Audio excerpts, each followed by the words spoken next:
Quinta-feira, dia da nossa live semanal às 8 da noite, falando sobre alta performance e prevenção de lesões.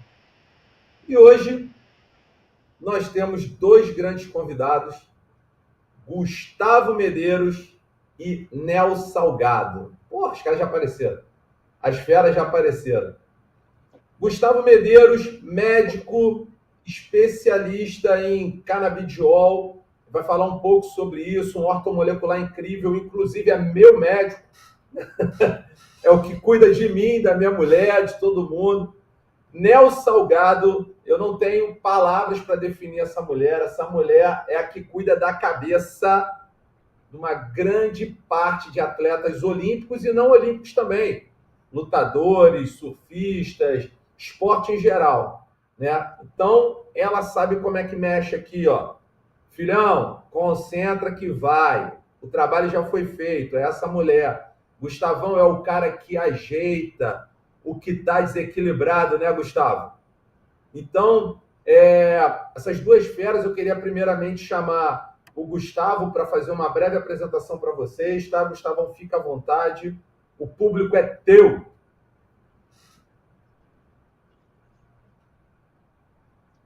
Gente, exatamente. Boa noite a todos. Antes de eu começar, a gente está com um delayzinho aqui no som, não sei se para vocês. Está com um delayzinho. Então, gente, meu nome é Gustavo Medeiros, eu sou médico nutrólogo, né? E estudo cannabis medicinal há 5 anos. Trabalho com bastante atletas de alta performance, profissionais, amadores. E hoje, né, com um convite especial do meu amigo Alex, eu vim aqui dividir um pouco desse conhecimento com vocês, para esclarecer possíveis dúvidas relacionadas ao uso da cannabis no esporte. E Nel Salgado, a fera brava, vai falar um pouquinho dela aí, ó. Boa noite, galera, tudo bem? Primeiro eu quero agradecer por essa oportunidade aí, o Alex falando fera braba, tá de sacanagem, né? Quem é fera na parada, doutor Gustavo, é uma honra poder falar um pouquinho sobre alta performance, as pessoas terem uma dimensão, quando a gente fala de alta performance, do que esse tipo de gente, esse tipo de ser humano trabalha e precisa lidar com o tipo de adversidade. Eu trabalho como coach do esporte, vai fazer agora 15 anos, entendendo essa mentalidade, entendendo como cada cabeça dessa funciona, né? E quais são as características que aproximam, que afastam esse atleta dos objetivos dele, da grandeza dele, daquilo que ele é capaz de entregar, daquilo que ele é capaz de fazer. E é uma honra hoje a gente poder falar um pouquinho sobre isso. Lembrando, galera, que essas duas feras brabas aí estarão no Olympic Sport Science, que vai acontecer daqui a mais ou menos 10 dias, tá? Dia 29 e 30, esse evento maravilhoso, reunindo mais de 10 palestrantes em um só lugar, aqui na Barra da Tijuca, no Hotel Langueto, que você pode se inscrever tanto no VIP quanto no presencial, e se você não puder estar presencial nem no VIP, você pode assistir online, tá? Isso é incrível, vai ficar rodando a vinheta aí, vai aparecer o QR Code, você tem um cupom de desconto. Só que a gente veio bater papo. Começar perguntando um negócio para a Nel, que é a minha dúvida. Nel, se você tem um desafio, ou se todos tem assim uma história ou um conhecimento que fala assim, cara, realmente foi complicado trabalhar e esse sujeito, a partir do trabalho não só específico, naquela parte específica, preparação física e no mental. Esse cara ou essa mulher, eles chegaram ao pódio. Tava tudo pronto, sabe? Aquela situação, cara, tá pronto, fisicamente pronto, mas a cabeça não estava pronta. Teve um desafio grande nessa tua carreira maravilhosa? Caraca, muito já. A gente aprende muito, né, Alex, o tempo todo, né? Quando a gente começa a fazer o trabalho no esporte, você entende, tem uma compreensão sobre aquele ser humano de um jeito e a vivência que muda tudo. Eu acho isso que é muito legal a gente falar, Porque uma coisa é a gente falar sobre a alta performance, outra coisa é a gente viver a alta performance. E eu vivo a alta performance todos os dias. E é um ser humano absolutamente diferenciado. E é muito importante as pessoas entenderem isso, né? Assim como tem a preparação física, preparação técnica, né? A preparação de cada momento ali do atleta, o tático. A gente precisa falar sobre a preparação mental. A gente precisa falar sobre o emocional, que ninguém fala, cara, que é absolutamente determinante. A gente está falando agora de um momento olímpico, onde um atleta vai chegar depois de um ciclo inteiro e um telefonema pode acabar, cara, com a vida dele, pode acabar com toda a preparação. Né? Uma troca de ideia, alguma coisa que ele escuta, qualquer coisa que possa virar uma semente que se transforma em algo muito maior e vai prejudicar esse cara. Então, eu vivi muitas dessas experiências e a gente aprende tomando essas porradas mesmo, não tem jeito, porque conforme o tempo vai passando e a gente começa a achar que tem a compreensão sobre tudo, e como a gente tem o mapa mental desse atleta na mão, o que a gente tenta é minimizar, né, o dano, minimizar o erro e tentar fechar todas as pontas, trabalhar ali com o preparador físico, trabalhar com o técnico, trabalhar com toda aquela equipe, né, interdisciplinar para que a gente consiga falar a mesma língua e minimizar esse dano. E é muito, por mais que não pareça, é muito difícil isso, né? Porque a gente, quando fala de esporte e alta performance, a gente está falando de muita vaidade. Então, quando essas pontas não estão integradas... Nel, quando essas pontas não estão integradas, é complicado. Tem uma imagem que me marca muito, muito. Se eu assistir agora, eu me emociono. Eu já assisti ela várias vezes como um mecanismo de motivação para mim. Final Olímpica Rafaela Silva, Rio de Janeiro, 2016. Aquilo ali, para mim, foi... Para quem não viu, galera, bota no YouTube, bota assim, Rafaela Silva, campeã olímpica 2016.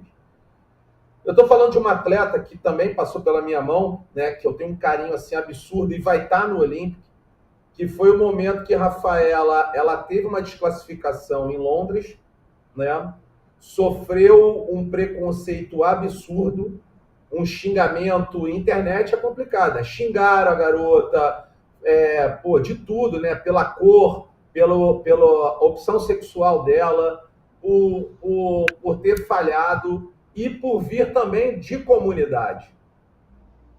E aí a Rafaela volta em 2016 e é campeã olímpica do lado da casa dela, do lado onde ela foi criada, que foi na Cidade de Deus. Né? E ver aquela cena, você, Rosicléia e Raquel, uma do lado da outra, gritando ali na arquibancada, a Rafaela entrando concentrada, e Rafael no discurso final... Aqui, ó, toda arrepiada. Não, e Rafaela no discurso final, ela fala, cara, eu fui humilhada, fui esculhambada, mas ninguém vai tirar esse título do lado da minha casa. E eu fico até emocionado de falar assim, porque eu lembro bastante daquilo, e só sabe disso quem vive o esporte. Porque sempre quando eu tô assim, puto com alguma coisa, eu abro o YouTube e vejo essa cena. E me emociona assim absurdamente. Ver você, a Raquel, a Rosicléia, uma do lado da outra ali, bancando as três ali, e Rafaela sendo campeã olímpica. Então, para mim, isso é emocionante para mim, pra caralho, que vive o esporte. E acho que para mim foi a cena mais foda do esporte que eu já vi, assim. Foi a coisa mais maravilhosa que eu já vi. E eu tenho o Gustavo, que é um cara que eu respeito assim absurdamente, que é um cara que trabalha com várias substâncias, obviamente, é um nutrólogo, mas o Gustavo, ele é um dos grandes especialistas hoje no Brasil no trabalho com canabidiol, que é uma substância extremamente incrível, mas ao mesmo tempo ainda é um pouco discriminada. Perfeito, Gustavo? Não, um pouco não, né? Bastante discriminada, né? Eu mesmo, né? Eu tenho que admitir, em algum momento da minha vida eu fui preconceituoso, né, com a maconha. Isso de uma forma que veio dos nossos pais, né? Essa geração dos nossos pais, ela cresceu com o preconceito que a maconha era algo assim, né? Quando a minha mãe falava assim, na rua, na praia, cheiro de maconha, não sei o quê, eu corria para perto dela e me encostava nela, abraçando ela com medo. Porque a forma como ela trazia o maconheiro, ou seja lá o que fosse, ela de uma forma que me afetava. Eu não conseguia entender isso, né? E o meu primeiro contato, né, foi numa revista, né, que eu comprei no ano de 2012, eu li sobre essa revista, né, aí comecei a entender um pouco mais sobre aquilo. Falei, cara, que negócio interessante, né, isso, né? Aí, passado o tempo, 2019, eu fiz um curso, né, e fui para San Diego, né, que é o berço, né, vamos dizer assim, da cannabis, né, no mundo, onde lá tem uma legislação muito favorável a isso. Quando eu viajei para San Diego, cara, lá, eu fiquei uma semana, eu me apaixonei de vez pela cannabis e comecei a estudar. Eu falei, cara, eu vou começar a estudar esse negócio, que esse negócio é muito maravilhoso, né? E no meu primeiro paciente, eu comecei a utilizar tudo que eu prescrevo, eu procuro utilizar antes em mim. Eu comecei a utilizar. E chegou um paciente para mim, Alex, não era atleta nem nada, o paciente tinha 20 anos de doença de Parkinson. Ele chegou carregado, né? Sendo pela esposa e pelo cuidador. Eles levaram ele até a minha sala, botaram ele sentado, o cuidador voltou para a recepção e a esposa ficou ao meu lado. No meio da consulta, ele tomava 11 medicamentos diferentes e não conseguia nem falar, ele não conseguia nem abrir a boca, porque o Parkinson ele vai fazendo com que você perca movimentos, vai ficando todo travado. E ele falou que queria muito utilizar o óleo. Aí eu falei com ele, olha só, se o senhor tivesse o óleo agora, o senhor utilizaria? Ele foi à frente assim e falou, eu utilizaria agora. Eu falei, então tá bom, eu vou dar para o senhor, porque eu tenho óleo, eu vou experimentar no senhor. Tudo bem? Ele, tudo bem. Eu fui na sala da minha esposa, peguei o óleo, calculei e ministrei para ele. Alex, esse foi o divisor de águas. Quando esse homem, depois de 40 minutos, eu percebi que ele estava falando melhor, com a mão solta, totalmente soltinho, né, na gíria. Eu falei, o senhor pode ir até a recepção e voltar andando para a sua marcha? Quando ele foi, imagina, a secretária e o cuidador deles viram ele entrando na minha sala carregado. O homem vai até a recepção andando. O que esse médico fez? Ele é o quê? É mandíbula? Que negócio é esse? O cuidador pulou em cima dele, o senhor não pode ficar sozinho. Não pode chamar aquele, não, estou bem.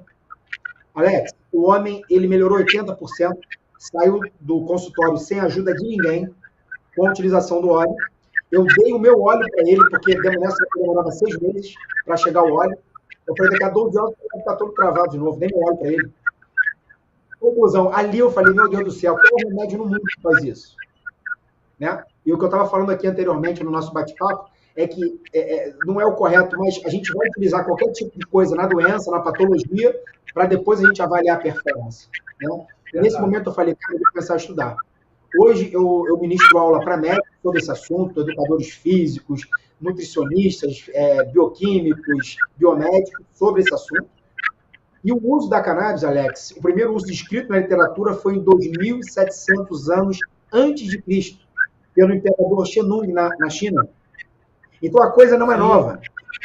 Aqui no Brasil, a maconha era plantada e vendida em maços de cigarro com baseados dentro, vendidos até 38. E era para asma, bronquite, tudo que você imaginava, você usava a cannabis. Só que em 38 foi banido daqui, e ela foi muito associada a negros, escravos, que eles né, a maconha para o Brasil, nas suas bonequinhas de pano, e plantavam aqui e utilizavam para fumar a maconha dele. Entendeu? Então, isso é uma coisa que ela já é muito antiga. Só que ela renasceu, né, na década de 60 com o professor Rafael Mechoulam, um búlgaro radicado em Israel, que descobriu o sistema endocannabinoide. E o mais interessante, Alex, que na década de 60 até 90 ele veio descobrindo as substâncias que faziam parte do sistema endocannabinoide. E tem uma substância especial que ela se chama anandamida. Anandamida, em sânscrito, significa felicidade. Nós produzimos uma substância no nosso sistema nervoso central que se chama felicidade, que é induzida pela cannabis. Então, se a gente está falando de ansiedade, depressão, tristeza, a gente pode ter um antídoto. E como é que, né, o Conselho Federal de Medicina quer que os médicos prescrevam cannabis para qualquer condição? Se você tentou de tudo, nada deu jeito, tenta cannabis. Só que no atleta é mais complexo porque você tem a questão do doping envolvido. Então você precisa ter confiança, uma boa relação para que ele acredite em você. Então, a Nel pode falar até melhor dessa questão de confiança com o atleta. Agora, legal você falar isso. Legal você falar isso, porque eu já vejo já uma interação entre o que a Nel faz com o que você faz. Total. Sim. Felicidade para o sujeito, e tirando essa questão de preconceito, que eu acho que está reduzindo bastante, né? E as pessoas estão vendo não só a questão do preconceito, mas também a questão de rentabilidade. Se eu não me engano, o cultivo e o plantio da maconha nos Estados Unidos, ele gera mais de 1 bi ano de rentabilidade através do comércio para o mercado capitalista, para o mercado capital, mercado do superávit, entre outros fatores políticos, gera renda para os Estados Unidos. E isso, as pessoas estão começando a observar isso. Então, ele está saindo do âmbito terapêutico, né, do tratamento, para o âmbito também de performance. E eu não sei se a ANEL... O que eu acho que é importante aqui... não tenho, tá? Francamente, eu não tenho. O que eu percebo assim, no esporte que é importante, isso é começar de mim, tá? Das pessoas que representam, que convivem com esses atletas todos os dias, que é a questão de educar, né? Porque nós somos ignorantes, no sentido de ignorar mesmo, a gente não conhece. Então, tudo aquilo que a gente não conhece, a gente meio que evita. Isso é do ser humano. Então, o que eu acho que é importante é essa conscientização e entender. Por que a gente, antes de entrar aqui, eu estava perguntando para o doutor Gustavo, mas me explica, qual é a diferença, né, do uso recreativo para esse atleta, como é que isso atua, até por uma questão de neurociência mesmo, de entender como é que isso atua na cabeça, para que eu consiga conscientizar como é que eu posso ensinar algo ao meu atleta, que aí a gente volta para aquela relação de confiança, porque o atleta é o bicho mais desconfiado que eu já vi. Atleta, né, o atleta, ele se sente usado o tempo todo, né, ele sempre tem um papagaio ali no ombro dele, esperando o dia feliz, o dia da medalha, para todo mundo sair bem na foto, e no momento que ele está na luta, que ele está mal, que ele tem as suas questões particulares, pessoais, que ele está lesionado, todo mundo some. Então, ele é muito desconfiado, né, nesse sentido. Então, quando ele abre as portas da vida dele, do coração, da mente dele para alguém, esse alguém precisa mostrar para ele. Então, a gente só pode falar do que a gente conhece. A gente não consegue gerir o que a gente não conhece. Então, tomar conhecimento, entender, aprender, essa educação, eu acredito que é o ponto fundamental nessa ponte, para poder a gente aproximar algo que poderia ser a mesma coisa, a gente poderia trabalhar junto. Então, naturalmente, essa pergunta é interessante. Por quê? Porque o Gustavo era justamente essa integração que eu ia falar. O Gustavo, eu não sei se o Gustavo também tem experiência prática clínica, porque isso que ele falou aí do senhor do Parkinson, isso não ensina em revista, artigo científico, em porra nenhuma. Isso é prática. Isso é clínica. É vivência, entendeu? Exatamente. E aí, porque tem muita galera que... Eu sou pesquisador, doutor, pós-doutor e tal, mas eu sei que as pessoas... eu sou PhD, mas tem os PhDs, né? Tem o PhDs, o cara que se acha o Deus. Né? Eu sempre brinco assim, valeu, PhDs. Porque o cara, ele acha que ele é foda. Aí eu pergunto, qual a tua experiência prática? Quem você formou? Tu levou quem para uma competição? Tu é ratinho de laboratório, irmão. Tu não tem nem o que falar. O que você faz lá é totalmente diferente da prática. E aí eu te pergunto, Gustavo, dentro dessa tua experiência incrível que você tem, porque isso que você acabou de falar é uma experiência. Não é só um tratamento, é uma experiência. Eu não vi isso. Se eu visse isso, eu falo assim, porra, milagre. É falar, glorifica. Eu quero, né? Eu quero. É incrível. Eu queria saber se você já teve algum caso de atleta mesmo, Gustavo, de performance, ou atleta amador, enfim, com questões de ansiedade, de depressão, ou algo parecido que você falou, toma esse negocinho aqui, que vai te dar uma felicidadezinha. e o desempenho do cara aumentou. Você consegue relatar isso pra gente? Cara, consigo sim, cara. Atletas de MMA é uma parte que eu tenho uma particularidade que eu acompanho, cara, MMA desde 93, né, que foi o primeiro UFC, mas foi muito curioso. Nesse mesmo ano eu tinha um amigo que morava no meu prédio, que ele era da Globosat, era aquelas fitas cassete, e eu e meu irmão, a gente sempre gostou de luta, de porrada, essas coisas todas, jovem. Ele, pô, cara, você que gosta de... Porra, nutre o homem, pô. É exatamente, aquela coisa raiz mesmo, né? Aquele negócio para academia e tal. Aí ele chegou para mim, pô, Gustavo, você tem um que gosta de luta? Cara, apareceu uma fita lá na Globosat, que é o seguinte, cara, vem 16 caras, eles lutam um com um, sem regra, sem luva, saindo na porrada, vale tudo, chute na cara, tudo. E um se sagra vencedor. Aí eu falei, cara, me dá essa fita. Quando eu botei a fita, Alex, imagina você ver um UFC em 93 com aquilo ali tudo. Eu vi aquela fita na faixa de 4 a 5 vezes por dia. E todo mundo ia lá para casa vai ver, que lá em casa a gente via tudo em casa, né? Então eu tenho uma paixão pelo MMA, antigamente chamado de Vale Tudo. Então eu tenho vários atletas, né, que trabalham, né, uma experiência grande com esse tipo de atleta. Com outros também, jogadores de futebol, de vôlei. Mas no MMA, o que a gente vê, cara? O atleta de luta, principalmente desse tipo, parece que é uma unanimidade. Todos não dormem. Todos têm problema com sono. Todos têm problema com ansiedade, rói unha. Entende? E aí, o que acontece? Esses caras, quando não dormem, porque imagina, na pré-luta tem a pesagem dos caras, eles fazem perda de peso, a maioria deles faz, né, de uma forma totalmente equivocada. Então, esse cara dormindo desidratado, ele não dorme. Ele não dorme. Então, quando ele chega no dia lá da... Sei bem como é isso. Sei bem como é isso. Você acompanha também. Então, aquela coisa, quando esse atleta ele não consegue dormir, tem muita ansiedade, e você entra com CBD, cara, mas é uma coisa incrível. Incrível. Foram todos. É por isso que eu digo, eu sou um fã.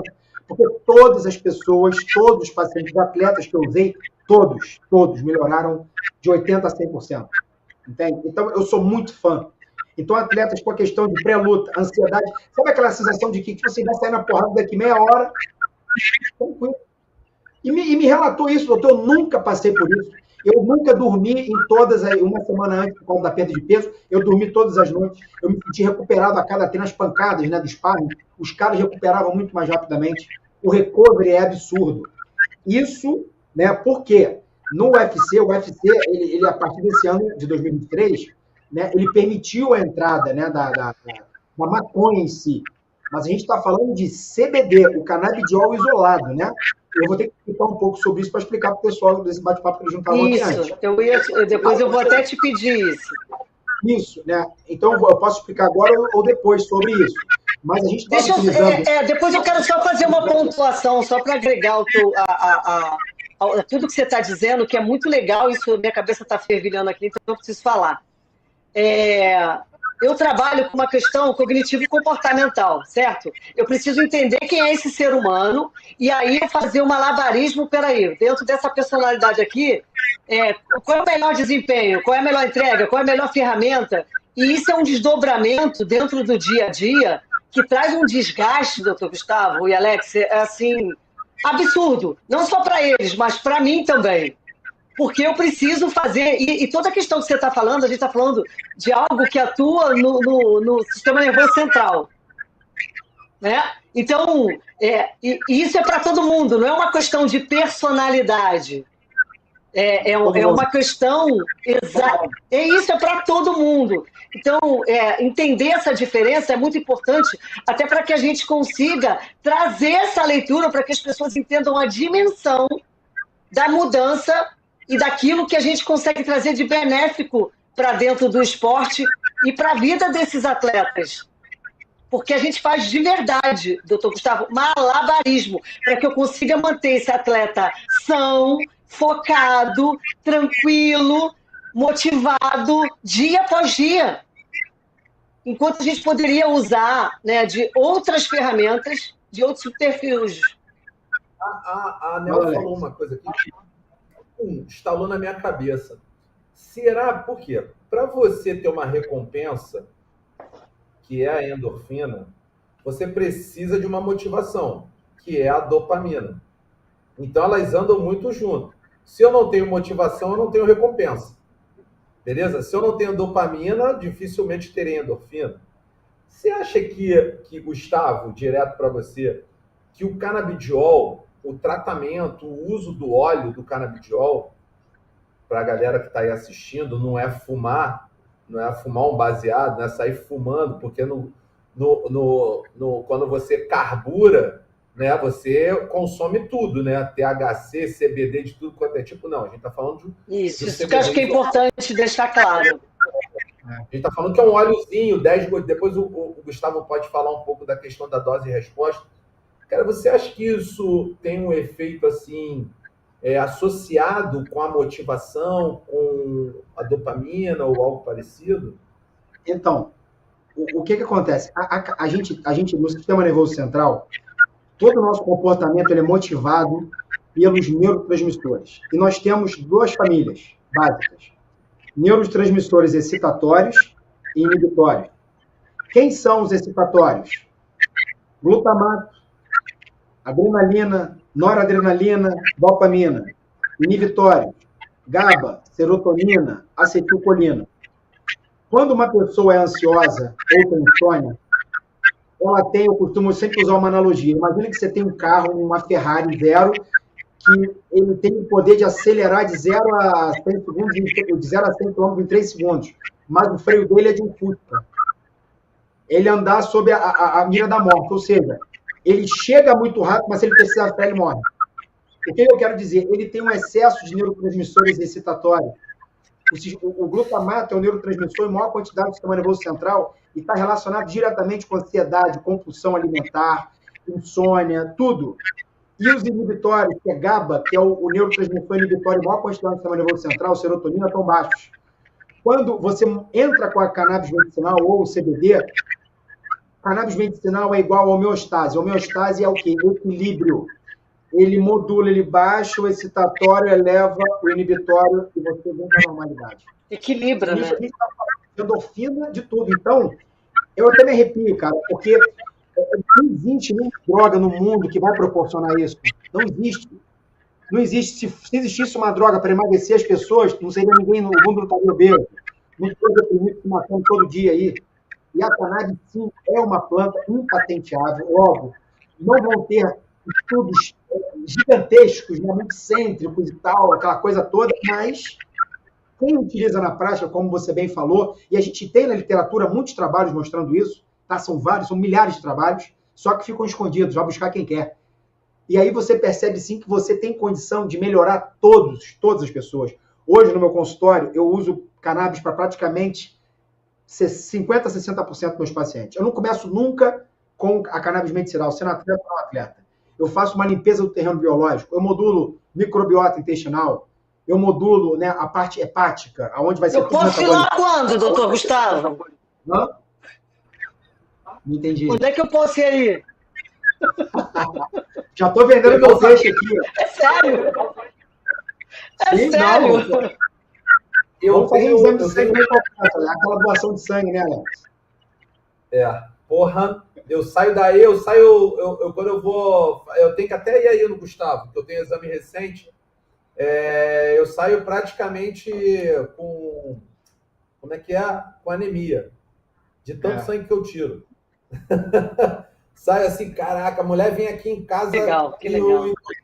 E escaneia tudo, mas enfim, eu tenho um relato meu, pessoal, que aconteceu comigo. Até agora eu estou com o freio puxado. No ano passado, mais ou menos ali em outubro, novembro, eu tive um burnout, né? Uma síndrome de burnout, que eu tive iniciando uma aula na pós-graduação online. E nessa aula, eu saí de manhã com os cachorros, a Débora me perguntou assim, tu tá bem, amor? Eu falei, não tô. Não tô, porque eu estava aéreo já, tal, enfim. E começou a aula, eu botei no chat um telefone, que era o telefone da minha mulher. Falei, galera, se acontecer alguma coisa aqui, vocês ligam para esse telefone. Por quê? Porque eu estava sozinho em casa. Entendeu? Se eu capoto aqui, quem ia me socorrer? Meus cachorros? Claro que não, né? E deu Beyblade. Pum! Liguei para ela, consegui encontrar, ela tinha saído, cheguei no hospital, né? É uma síndrome assim, um negócio que tu não sabe se tu tá bem, se tu tá mal, tu tá lerdo, tu tá... É uma loucura. Cara, bicho, o cara chegou e falou assim para mim, o médico, vou te dar um Rivotril. Sabe o que eu falei pro médico? Eu não tomo essa porra nem fudendo. Porque isso vai me ajudar e depois vai me depreciar. Falei, não vou tomar. Ele falou, não, 4 gotinhas, 5 gotinhas. Eu falei, nenhuma gotinha, eu não vou tomar. Eu não vou tomar isso. O que eu fiz? Eu vim para casa e tomei canabidiol. Dormi 12 horas sem parar. Aí fui melhorando. Aí no outro dia eu tomei umas 5 gotinhas. Que é pouco, né, Gustavo? Tem gente que toma 10, 12, enfim. Depende. O sistema endocannabinoide, Alex, ele está presente em todo o organismo, órgãos e sistemas. E ele vai ser sensibilizado mediante uma dosagem individual. Não é como a amoxicilina, que você toma um comprimido de 8 em 8 horas, de 7 a 14 dias para qualquer pessoa. Se você tem 18, 30, 80 anos, é a mesma coisa. Cannabis não. Cannabis você começa uma titulação inicial e vai aumentando a cada 5 dias e avaliando clínica.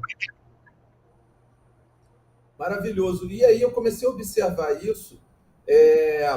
A gente tem aqui em casa, né? Eu tenho pomada. Cara, tem uma pomada, velho, que o cara trouxe para mim da Califórnia. Tô com dor muscular, eu passo. Irmão, analgésico total. É surreal. É surreal. Então, surreal. hoje, é tipo assim, para performance pra gente, cara, é indiscutível. Eu falo assim, galera, Gustavo Medeiros, vai lá, porque ele vai escanear teu sangue, vai escanear tua microbiota, vai escanear tua composição corporal, vai fazer um ajuste através de todos os fitoterápicos, inclusive produtos que ele tem, muito interessante, mas tem um canabidiolzinho ali. Ou tá com problema de sono? E você sabe, Alex, a gente é amigo, né, mas você não sabe da informação que eu vou te dar. Eu estou no meio de um processo de burnout. Vai fazer agora 1 ano. Depois, você sabe, você acompanhou o processo que eu passei de doping da Rafa. Foram Sim, 2 anos que você acompanhou, sabe como eu fiquei, né? A Rafa não é só minha atleta. Rafaela Silva, campeã olímpica, bicampeã mundial. Rafaela é minha filha. Então, foi um processo bem difícil. Além de tudo que a gente já viveu na pandemia, que a gente ignora, que a gente passa por cima, e que tem um prejuízo que muito de nós está absorvendo isso agora, está começando a lidar com essa rebordose agora. Então, eu estou vivendo esse processo de burnout, eu sei exatamente o que você está dizendo, porque eu estava no meio de uma palestra no Serasa, quando me deu, cara, o apagão, quando eu tive uma crise de pânico. Congela, não consegue. Eu posso. Só que eu não tinha canabidiol. Cara, e a gente entendeu? Isso que o Gustavo fala, o que você fala, é a gente inteirar, né? Assim, puxando um pouco para o teu lado, Nel, agora a gente vai falar sobre a recompensa. Eu acho que é uma parte muito... Cara, eu sou, assim, eu não sei me definir como um cara do esporte. Eu não sei me definir, eu não sei se eu sou completamente apaixonado, se eu amo, eu não sei definir, eu acho que eu sou acima disso. Para tu ter ideia, cara, eu assisto até curling. Curling, para quem não sabe, é o cara que joga aquela pedrinha, aquela bola. Eu fico torcendo. Vai, caralho, porra, anota o tempo. Isso é loucura, velho. Eu sou, assim, um funcionário da alta performance. Então, agora, Olimpíadas, meu irmão, eu sento na frente dos coisas, anoto todos os resultados, calculo o tempo, eu fico igual maluco. Tu não tá entendendo, meus cadernos ficam lotados. Atletismo, então, eu pego todos os tempos, recorde, tudo, anoto tudo. Porque eu sei, mano, que isso é importante, porque as pessoas, elas não entendem. As pessoas veem a árvore, a casa pronta. Elas não veem a construção dessa casa. Elas não sofrem O momento da competição é alegria, irmão. É festa. Né? O Usain Bolt mesmo fala isso. Eu fui humilhado, fui esculhambado. Porra, eu competi, treinei, suei, vomitei pelos meus pais. Não foi por ninguém, não. Foi pelo meu treinador e pelos meus pais. E eu cheguei onde eu cheguei porque eu nunca desisti. E eu queria te perguntar, Nel, assim, que tem uns negócios no backstage que as pessoas não sabem o que acontece no backstage. E o backstage, como a galera fala assim, o vestiário dentro da bola. O vestiário no futebol é sagrado.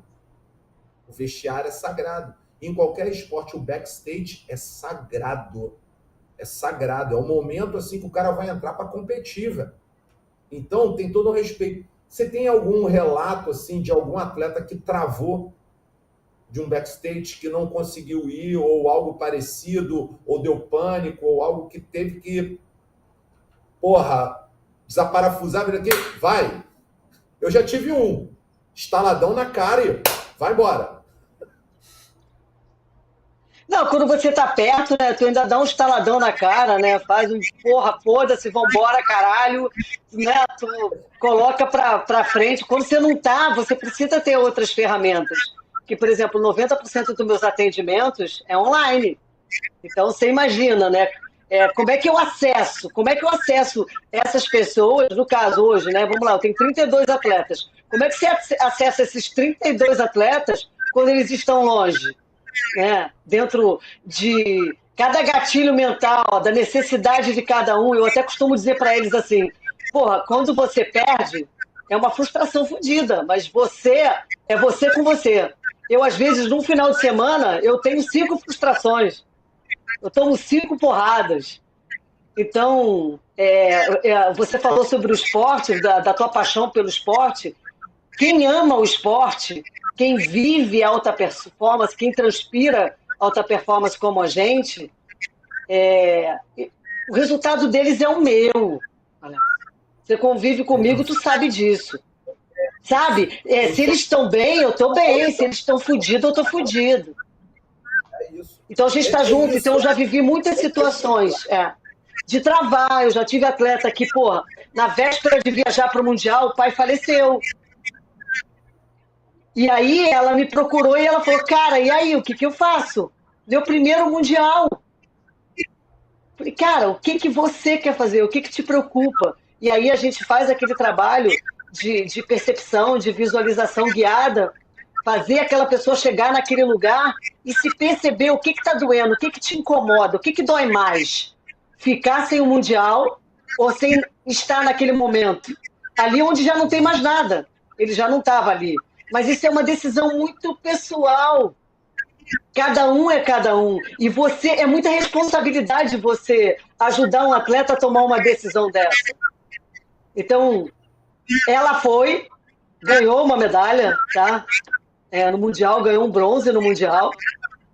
Assim como eu já tive um atleta que faleceu, o sobrinho dele, na véspera do Mundial dele, e ele perdeu na primeira luta, porque ele não conseguiu lidar com aquilo. Então, entende quando eu escuto o doutor Gustavo falar sobre isso, sobre uma ferramenta que a gente, de alguma maneira, consegue trabalhar algo além dessa questão cognitiva comportamental, que tem um impacto sobre uma notícia, sobre algo que aconteceu ali, sobre um evento que você se sente absolutamente perdido e você não sabe o que fazer, e cada um vai ter um tipo de reação. Então, quando a gente fala de um ativo, de algo que vai ali direto no sistema nervoso central e a gente consegue ter isso como apoio, como ferramenta, nossa, isso muda muita coisa. Uma coisa que eu quero deixar muito clara aqui para quem está escutando: o atleta é construído para dizer que não tem medo, que não sente pressão, que não fica nervoso, porque é feio no meio dos amigos dele. Todo mundo ali em volta fala, tu não pode sentir, tu é frouxo. Então, ele vai guardando isso desde pequenininho, porque um atleta de alta performance, ele não é construído da noite para o dia. Isso é um processo de muitos e muitos anos e de muitos e muitos detalhes. Um atleta, um campeão, ele é construído dia após dia, dor após dor, frustração após frustração, vitória após vitória. Não é aquela medalha, não é o ouro que você coloca no peito. Porque aquela medalha, ela vai para uma gaveta, cara, ela vai ser pendurada numa parede. É muito maior do que isso, essa trajetória. Então é muito importante a gente falar, o atleta, alto rendimento é para gente foda. É isso. Alto rendimento não é para qualquer um. Não é para qualquer um. E toda ferramenta que a gente tiver para lidar com isso é muito importante. Cara, você tocou numa parada que eu bato e as pessoas não entendem. A pessoa vai lá no perfil dele, da internet, e bota assim, atleta. Eu falei, irmão, você não sabe o que é ser atleta, meu camarada. Você não tem ideia do que é ser atleta. Você não sofreu o que o atleta sofreu. Tu é atleta de quê, cara? Tu não é atleta de porra nenhuma. Entendeu? Você não paga o preço, né? Bicho, você vive uma vida legal, uma vida, pô, certinha, regrada, mas tu não é atleta, irmão. Tu nunca sofreu o que um atleta sofre. Eu tenho um relato muito interessante que com o Minotouro, né? Foi uma das experiências mais incríveis. Eu estava no Flamengo, trabalhando no Flamengo, e o Minotouro, ele me ligou e falou assim, mestre, preciso da sua ajuda, porque eu vou lutar com um cara muito duro, que era um cara chamado Pat Cummins. Era um cara que estava derrotando todos os brasileiros, um wrestling duríssimo. E aí o Minotouro, para tu ver, ele ia em Vargem Grande, no Ninho do Urubu, no contraturno dos atletas, eu ficava à tarde para treinar ele. E tinha o Fernando, que ele era um coach da nossa equipe profissional do Flamengo. E a gente tinha uma mesa lá, uma sala de preparação, que a gente usava um equipamento chamado skin condutance, que era como se fosse um detector de mentira para analisar o sistema nervoso simpático. E aí a gente neurofeedback, aqui, né? Minotouro botava aqui e ficava o telão mostrando. Pá. Aí eu chegava no ouvido dele, tu é um merda, tu vai perder, seu merda. O nego vai te bancar, te espancar. Eu comecei a provocar ele aí. Ele olhar pra minha cara, meu irmão, com a raiva, com ódio. Ele aprender a controlar isso, né? Muito legal. O profissional ia e falar, controla tuas emoções, irmão. É isso que eles vão fazer contigo. E eu provocando ele. E isso a gente fazia diariamente. Chegou uma hora, Nel, que aí que aconteceu? O outro psicólogo, ele foi e gravou aquele Bruce Buffer chamando o nome dele. Minotouro! Sei que lá. E ele começou a treinar com o headphone, com aquilo na cabeça. E treinava comigo. E o cara focadão. E eles ensinaram a respiração do tigre para ativar o diafragma na hora que ele estivesse entrando. Cara, chegou um momento próximo de luta que eu xingava ele, o negócio estava linear. Ele não se alterava. Chegou no dia da luta, ele começou a entrar. Eu falei assim, irmão, entra com a respiração do tigre, vamos ativar o diafragma. Ele entrou e aí o Rodrigo, que é o Minotauro, estava narrando. Era o comentarista. Ele falou, cara, meu irmão tá muito emocionado. Olha como é que ele tá já emocionado entrando. Mas não estava emocionado. Ele estava fazendo a respiração do tigre, aumentando a concentração, porque o objetivo dele estava lá dentro do octógono. Resumo. Ferramenta, sim. Nocauteamos no primeiro round o cara que estava ganhando todos os brasileiros. Rogério botou-lhe uma mão, nocauteou. Pronto. Ele entrou pronto, mentalmente. E aí, Alex, agora você imagina esse cenário 2 vezes no mês, 3 vezes no mês, 4 vezes no mês. Imagina o nível de estresse que um atleta vive, que tem 2 competições por semana, como um jogador de futebol, por exemplo. Você imagina esse nível de desgaste emocional, porque o mais difícil, você chegar nesse ponto, você que, porra, é um puta de um fisiologista, preparador físico, você olha assim, o cara chegou no pico dele, peraí, como é que eu mantenho? A gente sabe que não dá. Então a gente precisa alinhar isso. Por isso que a gente tem a periodização para isso, respeitar esses processos. Porque existe a periodização emocional, mental, toda essa preparação que a gente precisa, porque como é que a gente mantém o cara para ele chegar no Mundial 100%, para chegar agora, depois de 4 anos na Olimpíada, a Rafa, meus atletas estarem ali no pico, tendo vivido todo esse processo e essa pressão para classificar. Você acabou de classificar agora, tem gente que ainda está classificando, gente. Tem noção do que é essa pressão? A gente está chegando aí a Olimpíada, está chegando. Tem 30 e poucos dias e tem gente que ainda não classificou. E eu falo. Como é que essa pessoa chega? Gustavo é um cara também que trabalha com atletas de várias modalidades, né, Gustavo? E o Gustavo, ele entende porque o atleta hoje de performance, ele não depende basicamente da equipe dele. Ele tem que fazer um trabalho por fora. É certo? Isso. A maioria faz um trabalho. A maioria tem seu coach, a maioria tem seu professor ofício, seu fisioterapeuta, seu médico, né? O Gustavo, ele lidar com jogadores de futebol, né, Gustavo? E ele sabe quando esse cara fala, assim, quando esse sujeito, tu observa num exame, numa análise, quando aquele cara tá pronto para lesionar, Gustavo? Então, cara, Alex, eu estudo, né, há 9 anos, programação neurolinguística, que nada mais é de uma comunicação assertiva entre pessoas. Na nossa área, isso deveria ser uma coisa básica, mas eu vejo que falta muito, muito. Porque quando você tem uma programação neurolinguística afiada, você traz o atleta, seja lá quem for para perto de você, fala o que ele precisa ouvir no momento certo, e aí você cria o chamado rapport. O que é o rapport? O rapport é aquela relação, né? Só quando você olha para uma pessoa e fala, cara, fica claro. Conexão, né? Exatamente.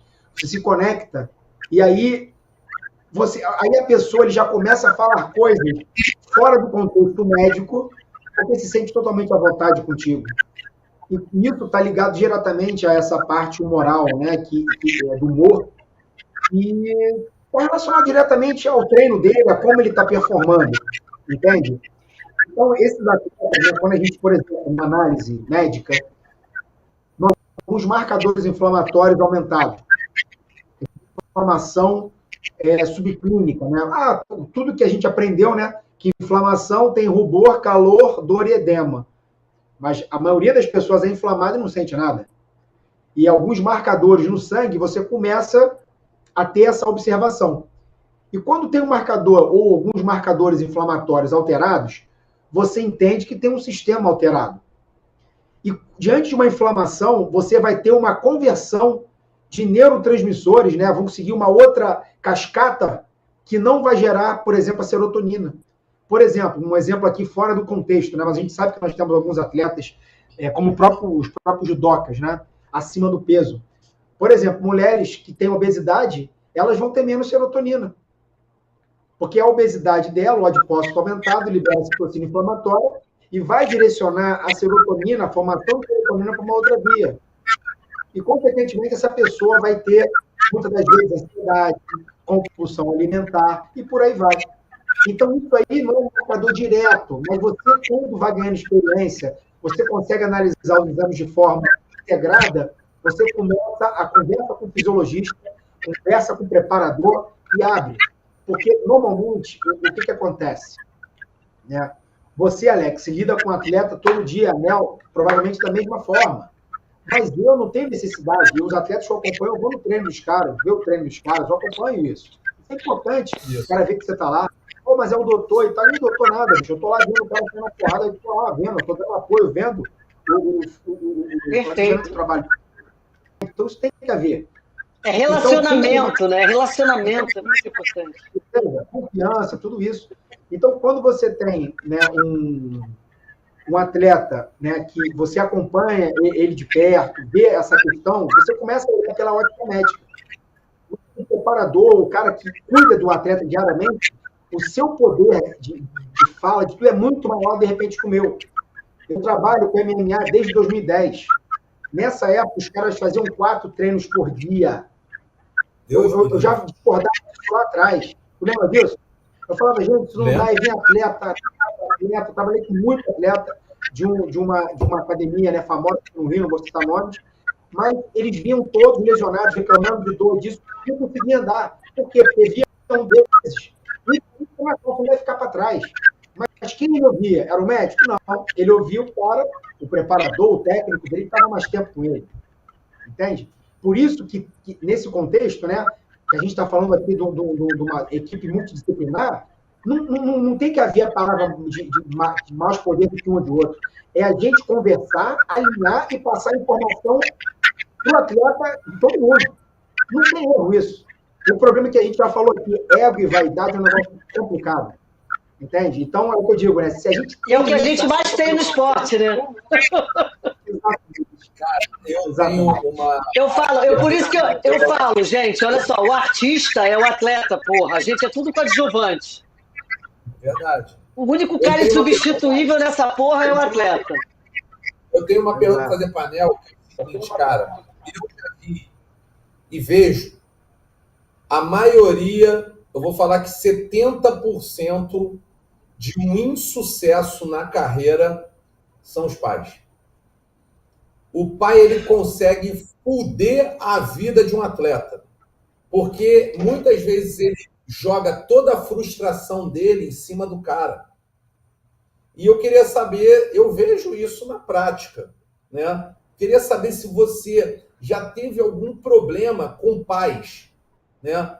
O cara querendo mandar mais, falar não sabe nada e não sei o que lá, e ele sendo o centro das atenções, né? Porque eu já vi isso. Eu já vi pelo menos 3, 4 atletas desistirem da carreira por conta dos pais. Cara, Alex, infelizmente isso é o comum, tá? Esse é o lugar comum. A gente vê isso o tempo todo. Então, assim, principalmente no futebol, a gente vê isso em todos os lugares. Mas no futebol, quem é que não é técnico, cara? Quem é que não é técnico? Todo mundo é técnico, porra, todo mundo entende pra cacete. E aí, a primeira característica que a gente precisa trabalhar num atleta de alta performance é ele ser treinável, ele saber ouvir, né? E saber quem ouvir. E aí, cara, ele tá ali, tem alguém ali que é óbvio que quer o melhor pra ele, né? Na maioria das vezes, que normalmente o garoto vira arrimo de família, e aí a família inteira começa a depender daquele menino, e ele se sente perdido, se sente responsável pela família, e também já vi muita gente ficar para trás, ficar no meio do caminho, por causa dessa pressão. Porque aquele lugar que deveria ser o porto seguro, sabe, o meu lugar de confiança, o meu aconchego, o lugar de eu voltar e ter paz, onde eu não tenho pressão, é o lugar onde ele recebe a maior pressão. Onde ele é cobrado sem parar. Então, eu convivo muito. Uma das coisas que acontece lá no centro de treinamento é pai não entra. Não entra. Pai fica do lado de fora. Entendeu? Porque é lá, e outra coisa, é concentração. A gente ensina desde criança que aquilo dali é trabalho. Aquilo não é diversão, é trabalho. Isso. Atleta, você tem que trabalhar como um atleta. Então, o pai não entra, não se mete, o pai fica dentro do carro, vai no bar, vai no mercado, vai na casa do cacete, mas não entra. Não se mete. Entendeu? Não se mete. Eu tô falando que e para mim, até pela minha experiência, Alex e Gustavo, hoje eu não trabalho sem o envolvimento dos pais. Eu preciso trabalhar a cabeça dos pais também. Pelo menos até que o meu atleta consiga lidar com os pais sozinho. Então, eu preciso dessa janela. Então, até que eu tenha essa janela, eu trabalho com a família. Porque pessoal, senão, cara... Lembrando a todos os senhores, né, que Nel Salgado e Gustavo Medeiros estarão no dia 29 e 30 no Olympic Sport Science, um grande evento de alta performance que vai reunir mais de 10 palestrantes em 2 dias incríveis, um talk show com Iris, com Rosicléia Campos, com Rafaela Silva e, possivelmente, vou levar 2 promessas para as Olimpíadas de 2028, tá? Isso aí, eu estou falando de jovens, de adolescentes, de 14 e 15 anos que estão despontando nas suas competições, que possivelmente estarão presentes. Então, a gente terá lá um talk show, não só, claro, umas palestras incríveis com os nossos especialistas, mas um talk show desde os ex-atletas, a atualidade e o futuro, né? Isso vai ser super legal, vai ser uma discussão bem bacana. Eu espero todos lá, garanta a sua vaga. Se eu não me engano, o ingresso VIP já esgotou, tá? E agora a gente está com o presencial e o online também. Cara, eu estou muito feliz. A gente tem aí um delay, uns 5 minutinhos aí para o Gustavo deixar o recado dele e a Nel deixar o Gustavo dele. Por favor, Gustavo, deixar o recado dela. Primeiras damas, né? Ladies first. Isso aí. Pode ir lá, Nel. Dama, né? Gente, primeiro quero te agradecer, tá, Alex, Gustavo, por esse papo. É uma honra poder falar com pessoas desse gabarito que a gente está falando aqui, que são apaixonadas pelo que fazem. A gente consegue perceber aqui na nossa fala, na nossa entrega, o quanto que a gente ama isso aqui que a gente faz, o quanto que a gente se emociona com o nosso trabalho. Eu queria fazer esse convite para vocês estarem lá com a gente, para vocês aprenderem um pouquinho mais. Não basta você ler, não basta você estudar, não basta você saber, você precisa viver, você precisa vivenciar, você precisa conviver e aprender com pessoas que fazem acontecer.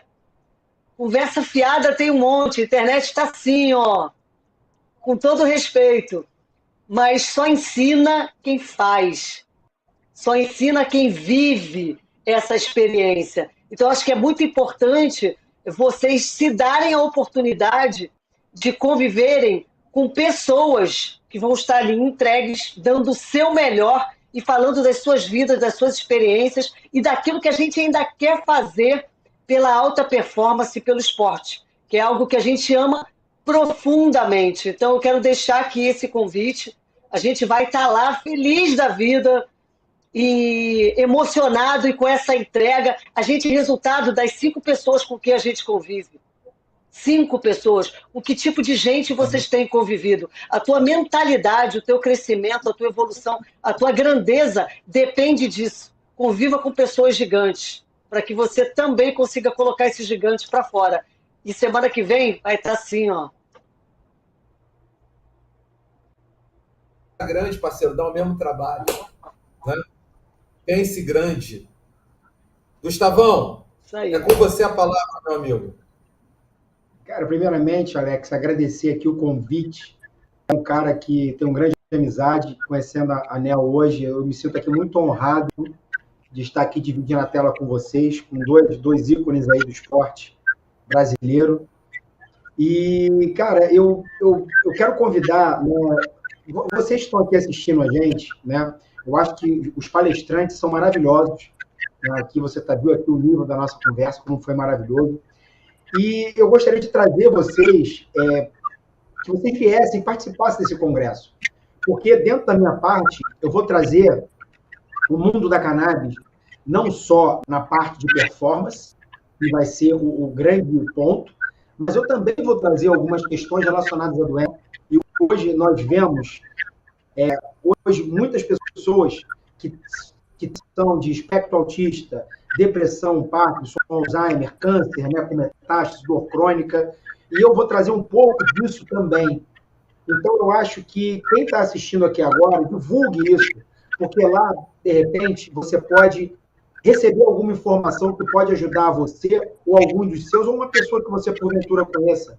Porque todas as vezes que eu chego no congresso e falo, por ser um tema que poucos entendem e dominam, tem dezenas de pessoas que comigo, doutor, quando eu começo a usar esse negócio, que eu tenho um sobrinho, eu tenho um primo, eu tenho isso, eu tenho tudo, né? Então, por exemplo, uma condição de uma pessoa que faz uma quimioterapia, né, que tem um câncer com uma metástase óssea, que é uma dor absurda, que toma morfina e não resolve, acaba de ser uma opção. Uma pessoa que tem, né, Alzheimer em casa, que esquece panela no fogo, sai na rua andando, a família ela vai adoecendo juntamente com o paciente, não é só o paciente. Quando a gente trata de uma condição dessa, a gente está tratando da família. Então, eu acho que nesse contexto, né, das patologias em si e da alta performance, você não pode perder essa palestra. Não por mim, mas por esses dois aqui que estão aqui ao meu lado, tá? E pelos outros palestrantes. Não deixem de participar, porque certamente vai agregar muito no seu currículo. Meus amigos, é uma virada de chave, né? A virada de chave ela vem a partir do momento que você sai da sua zona de conforto. Você está ali tranquilão, você está usando 30%, 35% da sua capacidade, cara. E você se adaptou a isso. O momento é esse. Dia 29 de 30. Eu costumo dizer, Alex, que ser foda dá trabalho, entendeu? Ser foda dá trabalho para ser mais um não é mole. Mas ser foda dá um trabalho. Tipo isso. O que acontece, né, Nel? As pessoas se acostumaram a estar na mediocridade, estar no médio. Né? E aí você vai reclamar de estar no médio, porque você tem vários competidores. Você compete com várias pessoas, porque uma grande parte da população está na média. Quando você sai da média, você não compete. Né? Você se torna uma referência. E aí as pessoas procuram você, porque as pessoas elas querem o melhor para elas, elas não querem o médio. E é isso que a gente vai fazer. A gente vai oferecer as referências, dia 29 e 30. Galera, maravilhoso. O QR Code vai aparecer aí embaixo para quem não pegou. Para quem também tiver um interesse, pode me enviar um direct, tá? Direct lá pelo Instagram, enfim, que eu passo o link para vocês. As vagas estão terminando, como eu falei, o VIP está encerrado já. Agora a gente tem o presencial, que está com desconto incrível. Você pega o cupom aí, AlexSouto10, vai te dar um desconto legal. E para a galera do online também, que vai assistir no conforto de casa, muito obrigado. De uma forma geral, galera, boa noite, Gustavo. Boa noite, Nel. Vocês foram maravilhosos. Obrigado. E na semana que vem, a nossa última live antes do Olympic Sport Science. Vá e vença. Corpo fraco não sustenta espírito forte. Valeu!